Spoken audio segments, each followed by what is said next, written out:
Hi everybody, this is Philip Heitzen here from Art of Procurement, and I'm excited to bring you this week's episode of our flagship podcast. Well, one of our primary goals here at Art of Procurement is to help procurement teams operate like strategic services businesses rather than a siloed function. You know, in our years of experience, we've identified this time and time again as being the game changer, really, for procurement teams that want to elevate their impact and become truly strategic. You may have heard us actually talking recently about our white paper series, Procurement Inc., where we actually start to lay out the steps you can take on that journey to becoming a strategic services business. And if you haven't grabbed yourself a copy, you can download that. You can just go to our resource center. It's a free download. The resource center is at artofprocurement.com/resources. And well, today I chat with Evert Karsen. Evert is the Vice President of Global Procurement at Cimpress. So from his office in Switzerland, he leads a team of procurement professionals around the world that support Cimpress's multiple autonomous brands. You may have heard of some of them. It includes Vistaprint, Easyflyer, and BuildASign. Well, over the past 3 years, Evert has taken his team on a transformation journey that actually started with a centralized procurement team with a single company-wide savings target to a center-led group. And it's one where the goals are actually measured at the operating business unit rather than at the highest kind of corporate level. In this new environment, the team is thriving and their impact on the business has never been greater. And so in today's conversation, we actually discuss the journey to date. One of the things that I really encourage you to listen out for is how Evert convinced his CFO to change the way that procurement performance is measured. All right, well, as we go into the conversation, I start by asking Evert the same question I often ask in the Art of Procurement to start things off, and that is if he found procurement or if procurement found him. In the first company I joined, the position was in a relatively new team that had been created installing fiber optic cables. That was the newest thing at the time. And in this project management role, we had a lot of contact with international suppliers, and I was very fluent in several languages. So they used to call me a lot when there were meetings with suppliers. Yeah. And at the beginning, it was more translating than anything else, but as I got a bit more, having a bit more experience, I started to add my own ideas to the discussion, and it slowly turned more in a negotiation than really a translation. Right. And I guess I did it right, and at some point they offered me to join the procurement team. So it really was quite early in my career. I had only 5 years experience, and I was offered the position as a director of procurement in this first company. So yeah, quite strange way of joining, but I've been in procurement most of my career and really enjoy it. No, it's interesting because most of us that, I ask this question a lot in the podcast, and the vast majority of us in procurement, it's not that it was a career that we sought out from university. It was a career that we fell into and then loved and stayed in. Kind of keeps you, once you get involved in it, it's, I think we all enjoy it. We all love what we do and we all stay here, but didn't necessarily set out to begin your career there. Yeah, correct. And as a matter of fact, when at the beginning, it was very difficult to find any sort of training or education about procurement because, first of all, internet wasn't even available, so it was very difficult to find things. So most of the training was really related to sales, and then try to flip it to the other side of the table and try to apply it. So now you have a lot more procurement training available that you can attend. But at the beginning it was quite difficult. But as I said, it was fun from the beginning, and been learning on my own and later from colleagues and team members, etc. So I know that in your background, you have an awful lot of international experience. You talked about speaking multiple languages. I'd love to kind of hear your perspective on how that international experience has really shaped some of the things that you believe in, that are some fundamental truths that you take from role to role now because of those experiences as a procurement leader. Yeah, so that's true. In my career, I had the opportunity to work in Europe. Later in North America, I lived for 3 years, and South America, I lived in for another 5 years in Brazil, and even in Europe, I've lived in 5 different countries. So that's definitely something I've enjoyed in life, but it has also given me a very unique experience, because one thing is speaking the language, and a different thing is really dealing with the people, and that is I think it has been very valuable, because then you realize how to motivate people. In your team or the people around you in the company, what drives them, how to interpret even gestures or body language, things like that. And but the most important thing at the end of the day, you as a leader in an organization, you cannot do everything yourself. So it's very important to that everybody believes in what you're saying, that they like it, that they're motivated, and that you also are fair with their local beliefs, and I think that's the most valuable I've taken out of it. You find that from region to region, location to location, that there's no such thing really as a global procurement. We talk about global procurement because we operate as a global business. However, when you really get down to it, there's so many different needs at a local level that it's sometimes really easy to lose sight of when you're looking at procurement from a global perspective. Correct. Yes. At the end of the day, it's I think Nokia said something like this many years ago, that it's a global organization but acting locally, and this is what you have to do. You have to resolve local situations. Of course, on the contractual side, you're trying to bundle your volumes and have one voice talking with global suppliers. But on the other side, each solution for each country is different, and this is the balance you have to have, because if you're trying to impose a solution that works in one country to another country where it doesn't work, then you're frustrating people, and this is ultimately not going to work.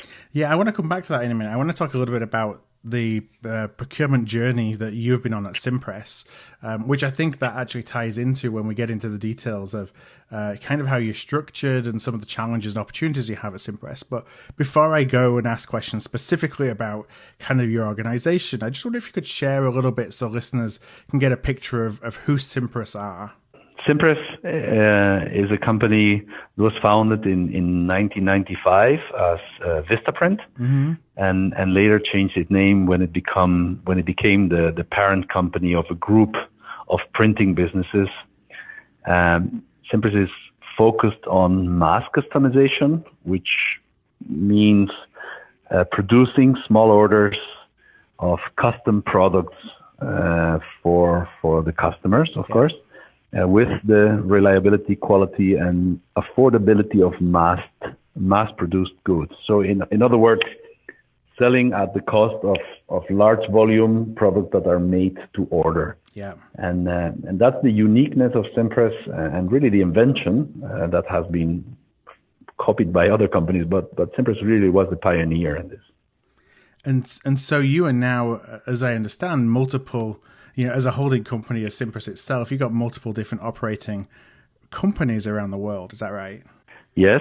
There are over 10 different companies, and each company even has multiple brands that operate for different audiences. So it can be private customers like you and me, or it can be for companies, or it can be in also even in different price ranges with different qualities.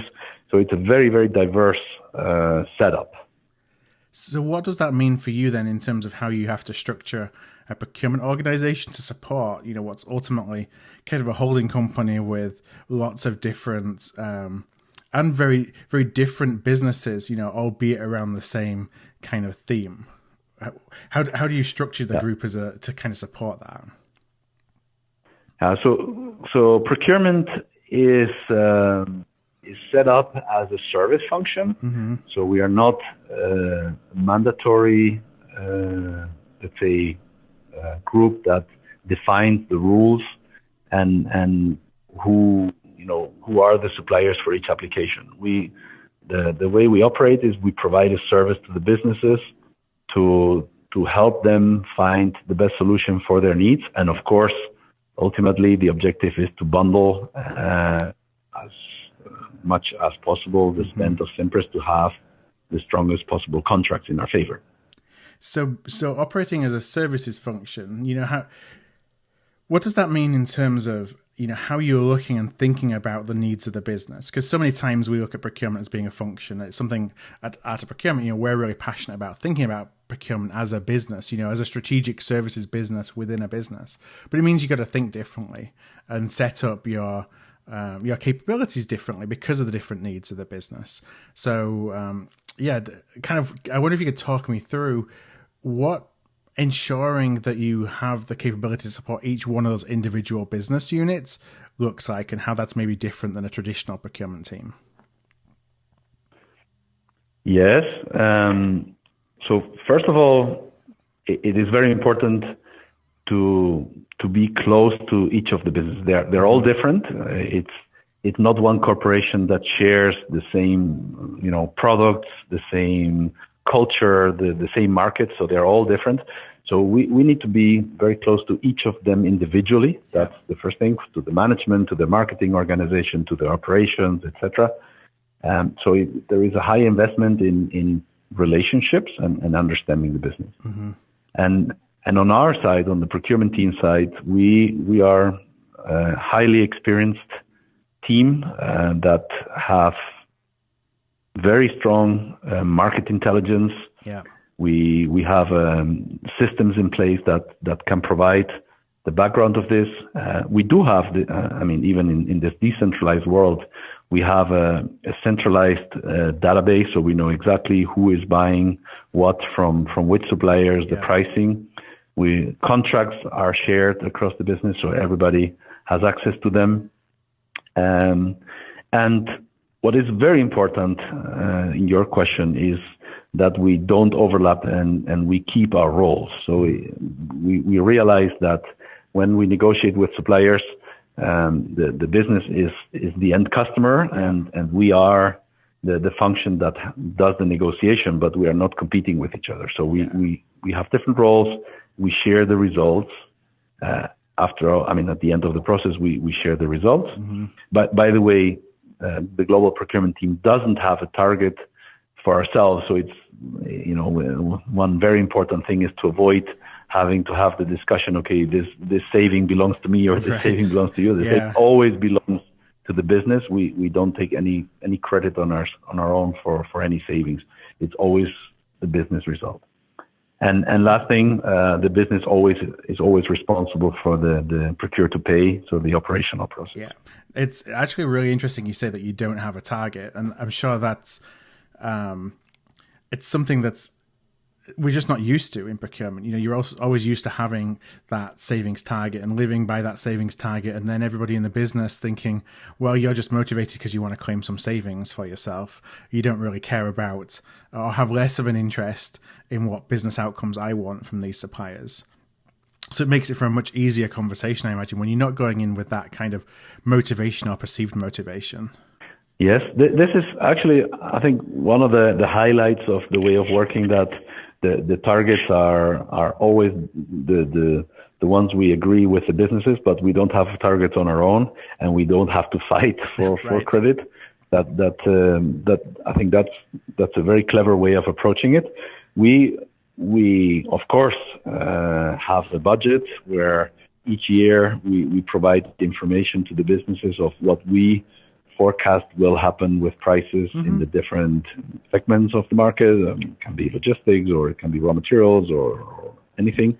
And then we discuss with the businesses, if there are any projects we need to do, like, launching a new supplier or doing a certain tender or something. And then, of course, it becomes a commitment to the business. But we definitely don't argue about who has achieved the results. The results, as I said before, they belong to the business. And you're agreeing that with each business individually, based on what their own business plan is and what their own needs are, as opposed to just looking at, okay, my savings target is X and business unit Y makes up a certain percentage of my spend, and therefore I'm going to apply that savings target, prorate it and say, okay, that's the savings I got to get out of that business unit.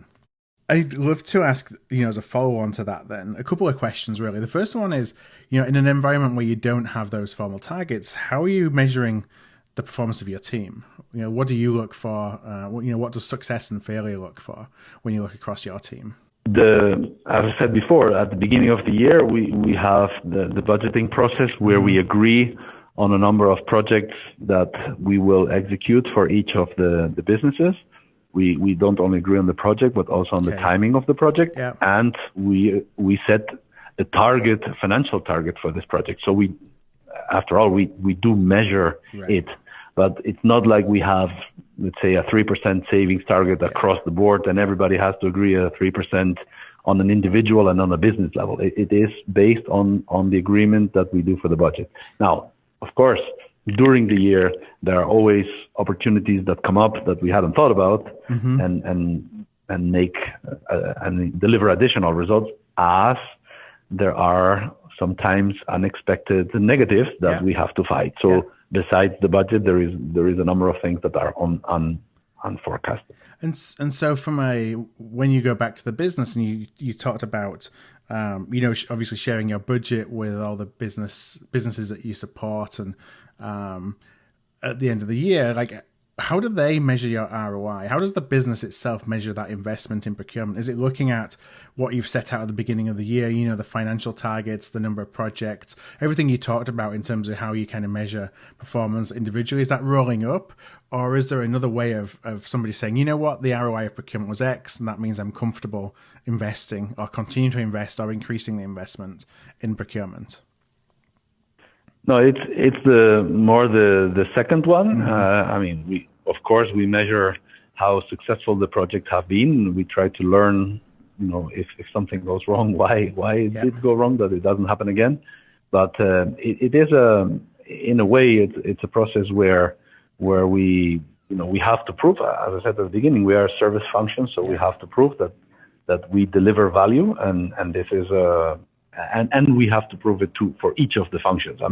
For each of the businesses, because it's very easy sometimes if you have a larger business where you have a very successful project that can be many millions, and then to say, well, I achieve all these many millions, but then a smaller business may come and say, but for me, it's nothing, right?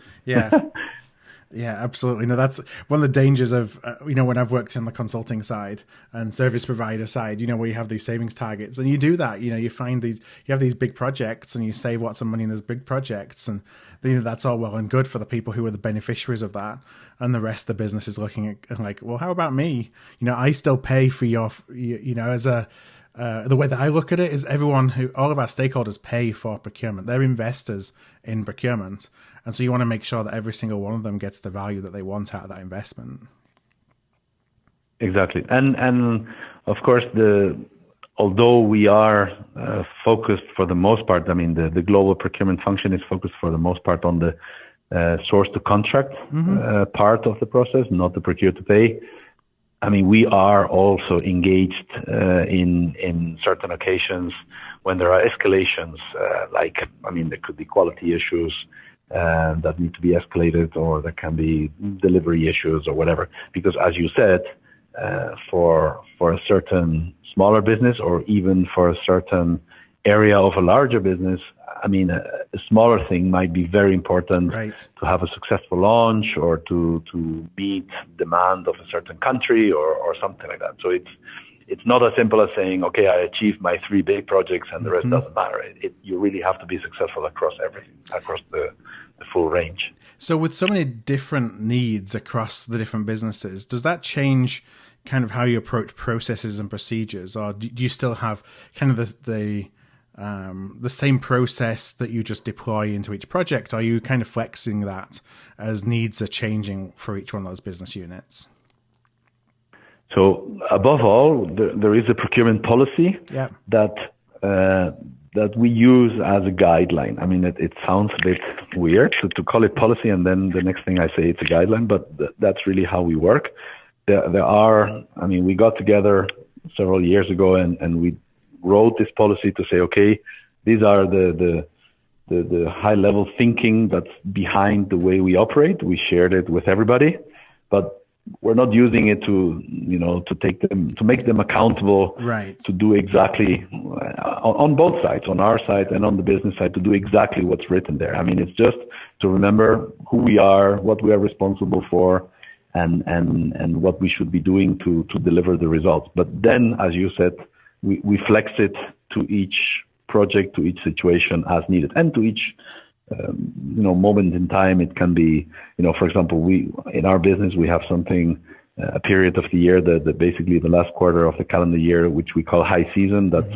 That's 40% of the business happens in that time, and then of course everybody needs to be alert, and then it doesn't matter the policy or whatever, it has to happen. To get things done, and it has to happen fast. Yeah. No, I love that you talk about the idea of flexing a policy, because all too often we get stuck in this kind of rigidity of, well, you have to go through this process and you have these stage gates and you have to demonstrate that you've done each one of those. And, that just really elongates cycle time of sourcing projects so often. And I think one of the things that gives us a bad reputation is, a stakeholder saying, well, I could have done this myself in a week and I'm going to procurement and it's taking me 2 months, because you got to follow that process. But at least it gives you some, I look at it as almost like a check sheet. These are the things that we should be doing or that we should be thinking about, but we're not necessarily going to apply it to every situation, because every situation just might not require it. Correct. I mean, an example can be for if there is a need of something. I mean, the process version of the story would be, okay, now we need to collect offers from suppliers. We need to do the negotiation. Maybe we need to do an e-tender, et cetera, et cetera. This can take 2 months or whatever. But there might be a need to launch a product. Then we sign a contract for a quarter or for a few months, and then we still do the tendering process, but we do it a bit later.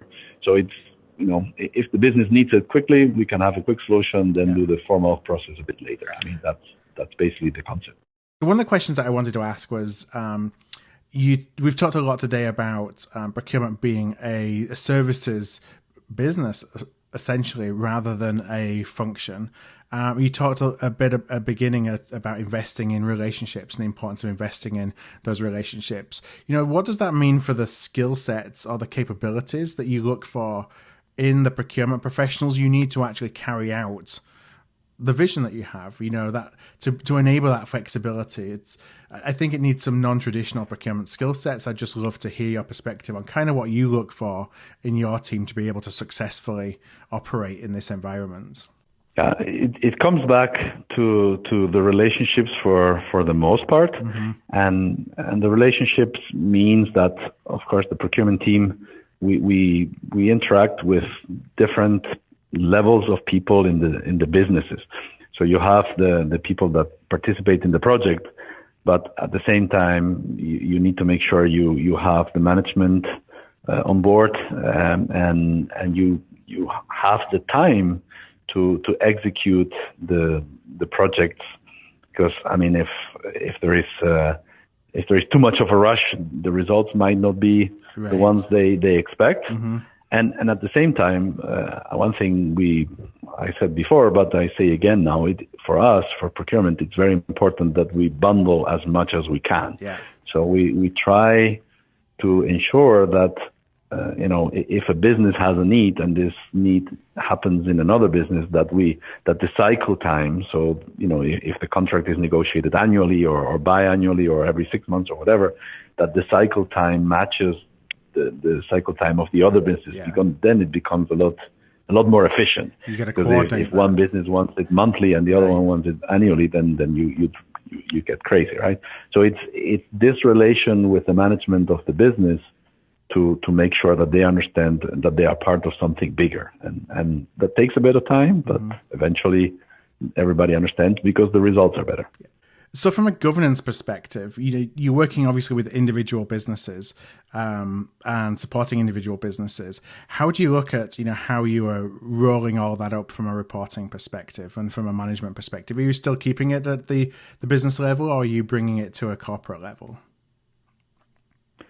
So the first level is the business. We need to deliver all the projects that we have committed to them, either at the time of the budget or during the year. So, and if one or several have been delayed or not been achieved, we need to compensate with other projects that make up for the difference. Yeah. Of course, we also measure the aggregated value that procurement delivers for Cimpress as a group. So, you have this unique position where you're sitting kind of cross-functional. I wonder if that, does that translate into some benefits that you don't necessarily see from the way that a traditional procurement organization is set up? Yeah, I think that's a very good question.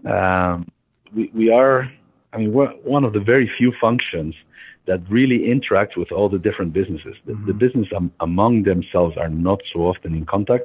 We are in contact with them every day. And it gives us a unique opportunity that any given project that happens in one business can be very easily shared with another one and make it attractive for them. Because don't forget, many times a lot of these projects are not always our ideas. Most of the projects are also needs of the business that we together try to find a solution. So the I want to be part of it too effect has a great result, because then many times a project that was intended for one business becomes much bigger with multiple businesses involved. Have you found that it drives competition between businesses too? They want to be, one business may want to be seen as the one that is really proactively engaging in strategic procurement, and that makes other businesses want to follow suit. Yes, that too. And in I would say in two different but both very interesting directions. First, businesses don't want to miss out of opportunities that another one is having. But at the same time, sometimes we have a project and another business says, well, I have a better idea than your idea. This is mine.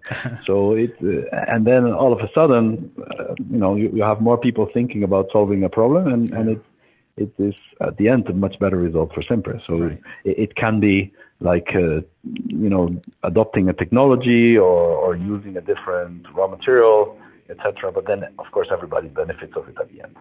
Obviously, information is really important to the way that you operate and how you're operating across business. But how are you ensuring that you have all the data that you need, that the business needs, but also that your team needs to actually help them, inform them, make better business decisions? Well, this is actually at the core of our success, because the different businesses within Cimpress use different ERP systems. So we don't have one place where we can go and check what's going on. We use a tool called Cievo that once a month extracts all the information, all the transactions from each of the ERPs of the businesses, and makes all the information available both for the global procurement team as well for the procurement organizations in the different businesses themselves. So there we have all transactions, but at the same time, there is also a contract database available and a project management tool, which is the base of how we operate. And besides that, we have a training platform. It's a procurement training platform that is used not only for the global team, but we invite all buyers from the businesses. And we have other tools like, for example, an e-tender platform and some others that are open and free to use for everybody within Cimpress. Well, Evert, I want to really thank you so much for sharing your journey with the listeners here at Procurement. I love what you're doing and what your team's doing in really thinking like a strategic services business. We talk a lot at the Procurement about that being the future for procurement, to have that mindset. And, what you've shared with us today is really a great example of how procurement leaders who are listening can start to think about that and start putting it into practice. So I just have one very last question, and this is, I always say the easy question, and that's if listeners have enjoyed the conversation, they want to connect with you directly, what's the best way for them to find you? Well, of course, I'm in LinkedIn. That's probably the best way. Just shoot me a request for contact, refer to this conversation here, and I would be very happy to to get in touch. All right, great. Well, what I will do is I will include a link to your LinkedIn profile in our show notes page. Listeners can just go to artofprocurement.com/podcast, and they will find all of the podcasts that we have here at Art of Procurement, including this one. Just click on the pod, and the links are at the bottom of the page. So that will take you directly to Evert's LinkedIn profile. Evert, just one last time, I want to thank you so much for your time today. It was a pleasure. First time I do something like this, so it was a great experience. Thank you very much for inviting me. Thank you. Hi there, I want to thank you for tuning in to today's podcast. You can check out all of our back catalogue at artofprocurement.com/podcast, where you can also subscribe to our newsletter to make sure that you never miss an episode. And if you found value in today's show, I'd love if you would tell a peer, or perhaps go and rate and review by going to artofprocurement.com/review. Word of mouth really is the best way to help the podcast grow, and if you're able to do either one of those things, I would truly appreciate it.